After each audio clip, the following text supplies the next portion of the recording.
সবাইকে আমন্ত্রণ আন্তর্জাতিক সংবাদে। শুরুতেই জানাবো হাতে থাকা সংবাদ শিরোনাম। ইসরায়েলে 55টি রকেট নিক্ষেপণ হিজবুল্লাহর। এরপর জানাবো লেবাননে ইসরায়েলের বোমা বর্ষণে হতাহত 15 জন। আরও জানিয়ে দিব বৈদ্যুতিক খুঁটিতে ঝুলন্ত অবস্থায় পাকিস্তানে 5 জনের লাশ উদ্ধার। আরও জানিয়ে দিব সুদানে আরএসএফ বাহিনীর গুলিতে নিহত 80 জন। আরও জানিয়ে দেব ইয়েমেনের দক্ষিণাঞ্চলে আত্মঘাতী বোমা হামলায় 16 সৈন্য নিহত। এরপরে জানাবো রাশিয়ার গুরুত্বপূর্ণ সেতু ধ্বংস করল এবার ইউক্রেনের সেনারা। আর সর্বশেষ জানাবো 3500 বছরের পুরনো মাটির ট্যাবলেট আবিষ্কার। এতক্ষণ জানাচ্ছিলাম সংবাদ শিরোনাম, এবার থাকবে বিস্তারিত।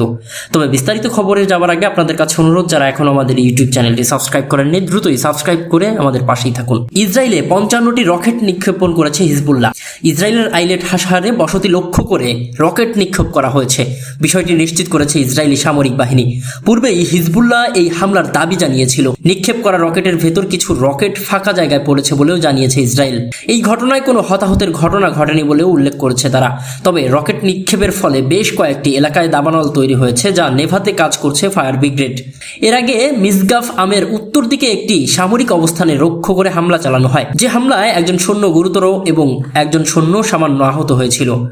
বিবৃতিতে আরও বলা হয়েছে আহত সেনাদের চিকিৎসাও করা হচ্ছে। এদিকে লেবাননে ইসরায়েলের বোমা বর্ষণে হতাহত 15 জন। দক্ষিণ লেবাননে ইসরায়েলি বাহিনীর বোমা হামলায় অন্তত 10 জন নিহত এবং 5 জন আহত হয়েছে। শনিবার আল জাজিরার এক প্রতিবেদনে এই তথ্য জানানো হয়েছে।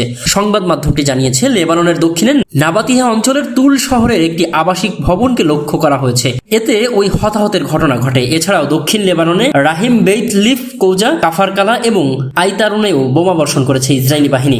গত বছরের 7 অক্টোবর ফিলিস্তিনি প্রতিরোধ গোষ্ঠীর চালানো আল আকসা অপারেশনের পর থেকে হিজবুল্লাহ অধিকৃত ফিলিস্তিনের অভ্যন্তরে ইসরায়েলি দখলদারদের বিরুদ্ধে প্রতিদিনই প্রতিশোধমূলক হামলা চালিয়ে আসছে। উত্তর ফিলিস্তিনে ইসরায়েলি সামরিক বাহিনীর একটি বড় অংশকে চাপে রাখতে এবং গাজায় প্রতিরোধ গোষ্ঠীর উপর চাপ কমাতেই তারা এসব হামলা চালাচ্ছে বলে দাবি করছে লেবাননের সশস্ত্র গোষ্ঠীটি। এসব আক্রমণে ইসরায়েলি শাসক গোষ্ঠীর বেশ কয়েকটি সামরিক ঘাঁটি ধ্বংস করা হয়েছে এবং তাদের সামরিক সরঞ্জাম যেমন ট্যাঙ্ক, সেনাবাহক যান এবং সাজোয়া যানও হিজবুল্লাহর লক্ষ্যবস্তুতে পরিণত হয়েছে। এদিকে বৈদ্যুতিক খুঁটিতে ঝুলন্ত অবস্থায় পাকিস্তানে 5 জনের লাশ উদ্ধার। পাকিস্তানের বেলুচিস্তানে একটি বৈদ্যুতিক খুঁটিতে 5 জনের মৃতদেহ ঝুলন্ত অবস্থায় পাওয়া গেছে। দেশটির সরকারি কর্মকর্তারা জানিয়েছে ঝুলন্ত এসব লাশ গুলিবিদ্ধ ছিল। শুক্রবার 16 আগস্ট লাশগুলো পাওয়া যায় বলে পাকিস্তানের সংবাদ মাধ্যম ডনের প্রতিবেদনে বলা হয়েছে। বেলুচিস্তানের দালবন্দিন শহরের একটি কলেজের কাছের ভেতরে মৃতদেহগুলো পাওয়া যায়। ওই শহরে বিচ্ছিন্নতাবাদী জঙ্গি গোষ্ঠীগুলোর একটি দীর্ঘ ও রক্তক্ষয়ী বিদ্রোহ চালিয়েছে। স্থানীয় একজন সিনিয়র সরকারি কর্মকর্তা আতিক সাওয়ান এএফপি-কে জানান 5টি গুলিবিদ্ধ লাশ একটি বৈদ্যুতিক তোরণে ঝুলন্ত অবস্থা পাওয়া গেছে। এ সময় তিনি আরো জানান, সম্ভবত গত বৃহস্পতিবার 15 আগস্ট তাদের হত্যা করা হয়েছিল। নিহতদের পরিচয় এখনো শনাক্ত করা যায়নি। এছাড়াও স্থানীয় পুলিশের কাছে নিখোঁজ হয়েছে এমন কোনো অভিযোগও নথিভুক্ত হয়নি। Senior police super ASP Mir Hossain Lehri বলেছেন, মৃতদেহগুলোর পরিচয় শনাক্ত করা যায়নি, তাদের গুলি করে হত্যা করা হয়েছে। তিনি বলেন, ধারণা করা হচ্ছে নিহত সবাই আফগানিস্তানের নাগরিক। আঙুলের ছাপ ব্যবহার করে মৃত ব্যক্তিদের পরিচয় নিশ্চিত করার জন্য national database and registration authority নারদাকে অনুরোধ করা হয়েছে। তিনি আরো জানান, পুলিশ আলামত সংগ্রহ করে ঘটনার তদন্ত শুরু করেছে। উল্লেখ্য যে বেলুচিস্তানের বেশ কয়েকটি জঙ্গি গোষ্ঠীর আবাসস্থল। কিছু গোষ্ঠী স্বাধীনতার জন্য লড়াই করছে। এই অঞ্চলের একটি বিশাল অংশ জুড়ে রয়েছে খনিজ সম্পদ। আর দেশটির স্থানীয় নিরাপত্তা বাহিনী প্রায়শই এখানে বোমা হামলার শিকার হয়।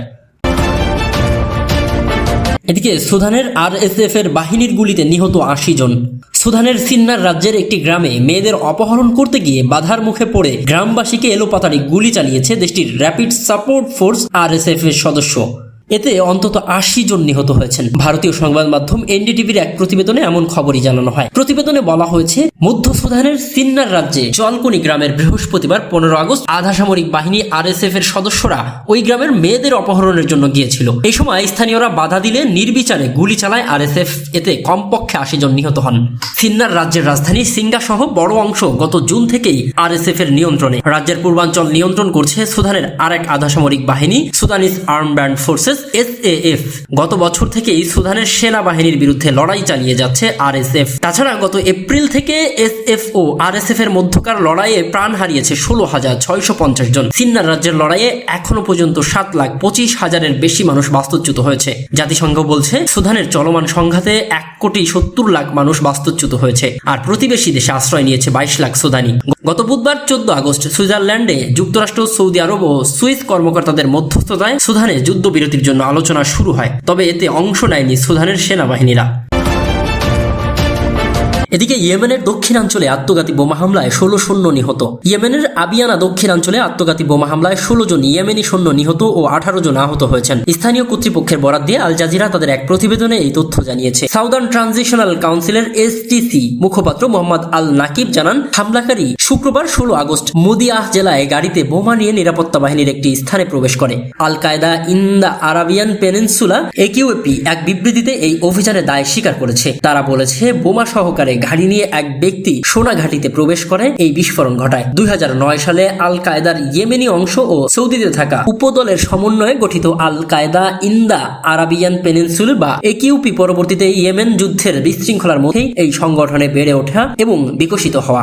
AQP সাম্প্রতিক বছরগুলোতে দক্ষিণ ইয়েমেনে সংযুক্ত আরব আমিরাতে সমর্থিত STCর উপর হামলা চালিয়েছে। গত মার্চ মাসে আবিয়ান প্রদেশে এক হামলায় 2 যোদ্ধা নিহত হওয়ার ঘটনার দায় স্বীকার করেছে AQP। এই বছরের শুরুর দিকে AQP তাদের নেতা খালিদ ফাতারফির মৃত্যুর ঘোষণা দেয়, তবে কিভাবে তিনি মারা যান তার বিস্তারিত বিবরণ দেয়নি সংস্থাটি। পরে তার স্থলাভিষিক্ত হন সাদ আল আউলাকি। এই সশস্ত্র গোষ্ঠীটি ইয়েমেনে তার প্রভাব বাড়াতে ইরানের মিত্র হুতি ও সৌদি সমর্থিত জোটের মধ্যে 9 বছরের যুদ্ধকেও ব্যবহার করেছে।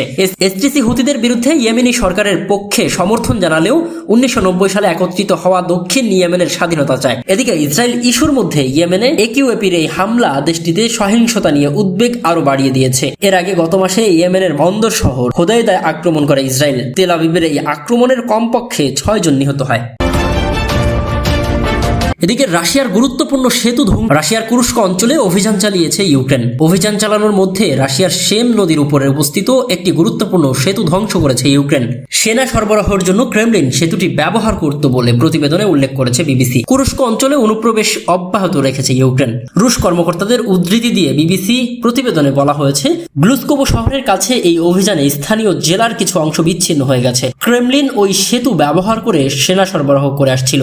এটি ধ্বংস হওয়ায় সেই কাজ ব্যাহত হতে পারে। এদিকে প্রেসিডেন্ট ভ্লাদিমির জেলেনস্কি বলেছেন, ইউক্রেনীয় সেনারা কুরস্কে তাদের অবস্থান শক্তিশালী করেছে। সেনারা দখলকৃত অঞ্চলগুলোকে বিনিময় মাধ্যম হিসেবে ব্যবহার করতে পারে, অর্থাৎ মস্কোর দখলে থাকা ইউক্রেনীয় অঞ্চলগুলোর সঙ্গে রুশ অঞ্চলগুলো বিনিময় করা যেতে পারে। ইউক্রেনের এই অভিযানের ফলে 1,20,000-এর বেশি রুশ নাগরিক নিরাপদ স্থানে সরে গেছে। যদিও শুক্রবার 16 আগস্ট ইউক্রেনের প্রেসিডেন্ট জেলেনস্কির একজন সিনিয়র সহযোগী মাইখালো পোদেলিয়াকো বলেছেন, ইউক্রেন রাশিয়ার ভূখণ্ড দখল করতে চায় না। তিনি আরো বলেছেন, রাশিয়ায় তাদের অনুপ্রবেশের মূল উদ্দেশ্যগুলোর মধ্যে একটি হলো মস্কোকে আলোচনায় বসতে বাধ্য করা। গত 6 আগস্ট হঠাৎ করেই রাশিয়ার সীমান্তবর্তী কুরস্ক অঞ্চলে ইউক্রেনের সেনারা ঢুকে পড়েন। 7 দিন পরেই রাশিয়ার ভূখণ্ডের 1000 বর্গ কিলোমিটার এলাকা দখল নেওয়ার দাবি করেছে দেশটি। 2022 সালের ফেব্রুয়ারিতে ইউক্রেনে রাশিয়ার আগ্রাসন শুরুর পর প্রথমবারের মতো রাশিয়ার ভূমিতে ঢুকতে সক্ষম হয়েছে ইউক্রেনের সেনারা।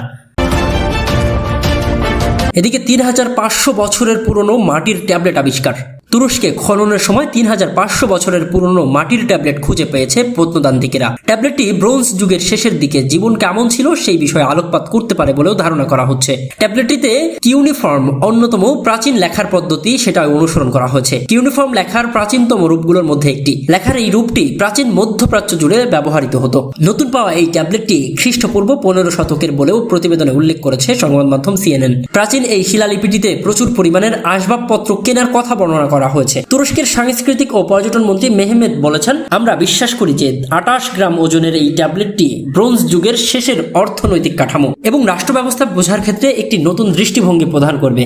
মজার ব্যাপার হলো, বিধ্বংসী ভূমিকম্পের পরে পুনরুদ্ধারের কাজ চলাকালে জুলাই মাসে ক্ষুদ্র ট্যাবলেটটি পাওয়া যায়। জনস হপকিন্সের নিয়ার ইস্টার্ন স্ট্র্যাটেজি বিভাগের ছাত্র লিঙ্গার এবং জেনেভ টার্কার বর্তমানে আকারের সাথে ট্যাবলেটটি অনুবাদ ও অধ্যয়ন করেছে। আকার তুরস্কের মোস্তফা কামাল বিশ্ববিদ্যালয়ের প্রত্নতত্ত্ব বিভাগের একজন সহযোগী অধ্যাপক।